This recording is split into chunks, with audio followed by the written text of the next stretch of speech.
Now, I first met Governor Pawlenty in 2004. He was barnstorming America for President Bush. It was a quick stop in Iowa, and he was off to another state. And it was a quick handshake, and he was gone. And then I saw him again a few years later. He was here, I think, maybe it was 2007 or 8, and they opened Congressman Latham's office up in Ames. He was out here for a grand opening for that. And I listened to him really talk for the first time that day. I liked a lot of what I heard. And I started looking into who he was as a person, and I was satisfied with who he was as a governor and his conservative record, and I was satisfied with what I heard about him and his family life. And I learned about where he came from in the world. And he, like so many people, and like me, there was struggles in his life early on. He lost his mom at a young age, and there was struggles in his family. He was the first in his family to go to college, and that was important to his mom that he did that, and went to college and made a success of himself. Now, I, for one, like a lot of you, have had struggles in my life. There was never a lack of love in my home, but we surely struggled at times when I was growing up. And, people, my mom and dad did what they could, and went to my grandma's on the weekends, and my uncle picked me up every Sunday morning and took me to church. And that's where I learned to talk in front of people, was at church. And some of the ladies at church thought maybe I was going to be a preacher, but they didn't know me well enough. What I've found in politics is there's a lot of good people like you that say it's worth my time to show up here because we can make a difference together. We can support a candidate like Matt or like Rob or like Jake. These people can make a difference by us saying, I'll help. We can make a difference. And I've been very impressed with Governor Pawlenty. He's been an inspiration to me. He was a great governor in the state of Minnesota. And I obviously was on board with his campaign when he was running for president. And he would have made a great president of the United States. And unfortunately, that didn't work out. But I'm glad that he's here tonight. He's taken the time to come down and be supportive of me. And Governor, welcome back to Iowa. And if you would say a few words. Thanks, sir. I appreciate it. Good to be back with you. Thank you very much.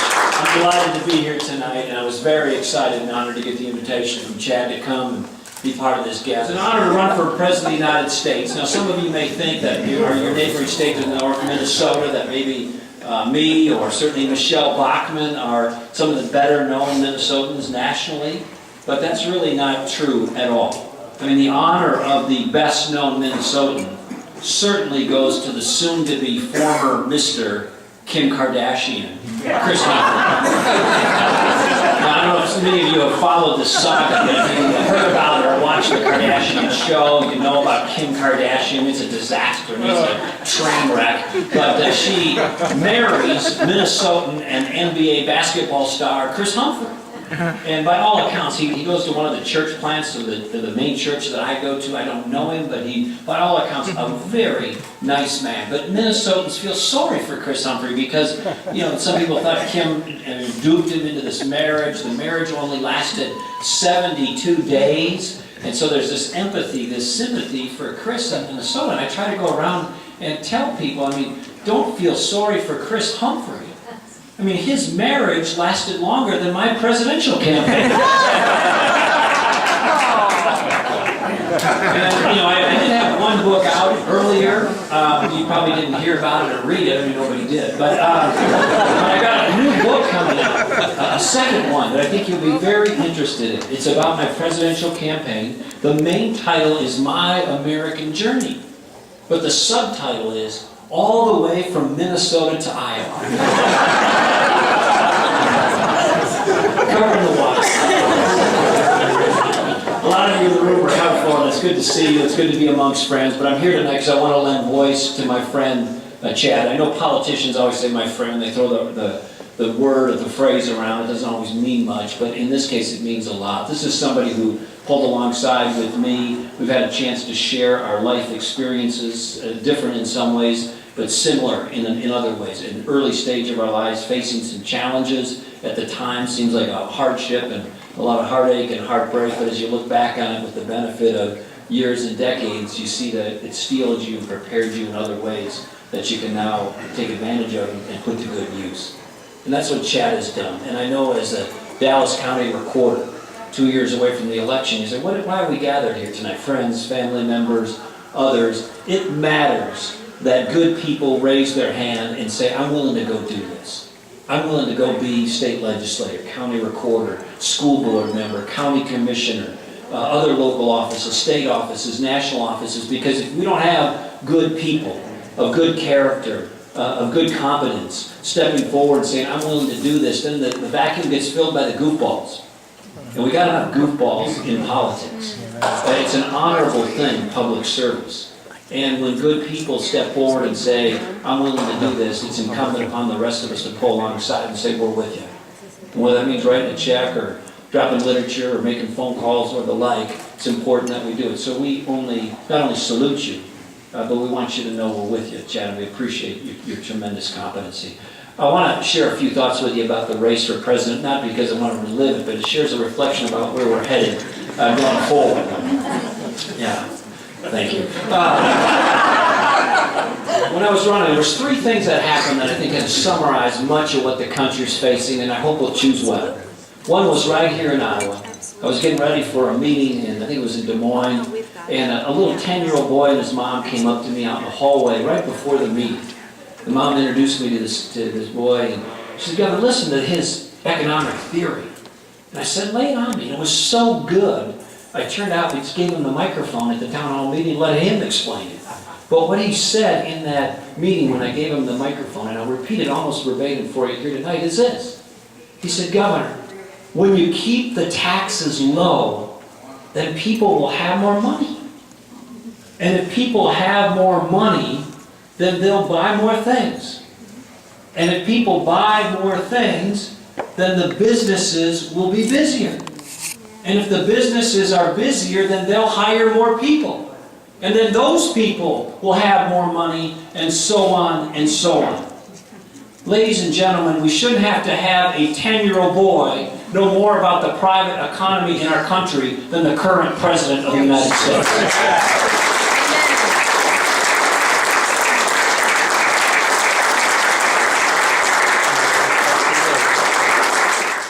You know, we talk about one of the most important perspectives, one of the most important values for our country is freedom, right?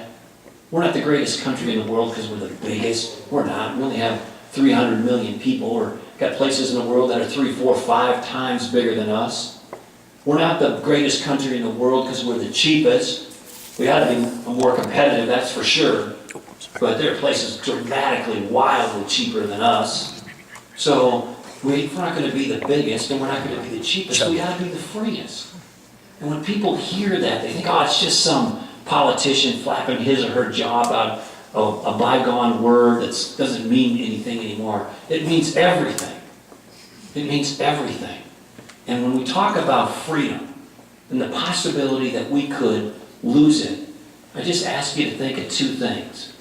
One is, it can happen not by just an external force coming in and taking it away. I mean, people think, well, our freedom's challenged by Iran or by North Korea or by Al-Qaeda or some external force. Well, that can happen, and it can happen suddenly. And we better be clear-eyed and diligent and vigilant about those threats. But it also can get taken away in another form, equally and perhaps even more corrosive. And that is each day at a school district level, or a county level, or a state level, or the federal level, some arm of government, some unit of government, some branch of government creeps into our lives and takes over one more piece of what was reserved for families, one more piece of what used to be done by neighborhoods, one more crowding out of what used to be done by churches or places of worship, one more piece of what was the province of philanthropy, one more piece of what used to be the private market, and making it more expensive, more difficult, more discouraging. And each time they do that, they not only grow their footprint, they not only grow their budget, which we're all painfully aware is now out of control, but they do something else that is more corrosive and threatening to our country. And that is they take away one more piece of what was our discretion, what was our freedom. And when they layer on that next piece of regulation, that next tax that takes one more chunk of your money, push aside or discourage or make more expensive one more activity that used to be outside of government, they begin to weigh down the human spirit and take away our freedoms. It's not corny. It's not old-fashioned. It's happening in real time, every day, right here, all across this country, and it's a fight. Now, President Obama and his side have a worldview that the government's going to do more and more and more. Their basic question is, what more can government do that it's not currently doing? And the answer on our side is, nothing. Please, enough, stop. Government has important things to do, but we need to make sure it's in its proper place and within its proper limits. So that's what this fight is about. It's about a worldview, about government-centric, more government. And just as one quick example, they say, well, they want to raise taxes. Well, one of the reasons they want to raise taxes is to keep the things just as they are or growing in government.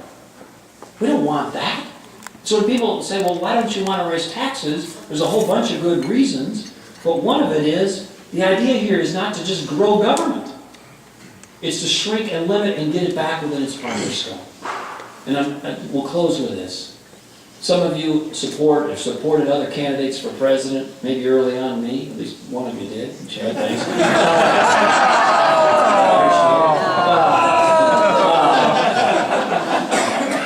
Or Rick, or Newt, or others, two Ricks, I guess, Ron Paul, maybe others. But now we're at that point.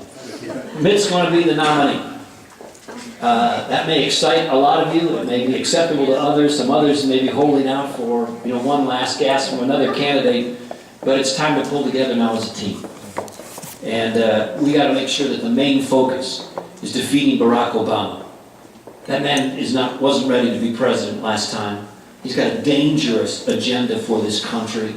He's got the economy in the tank and in some ways worsening. He's been naive and weak in foreign policy. He's got a government-centric view of the world and the economy that will, in my view, we can't sustain one more year, much less 4 more years of him in office.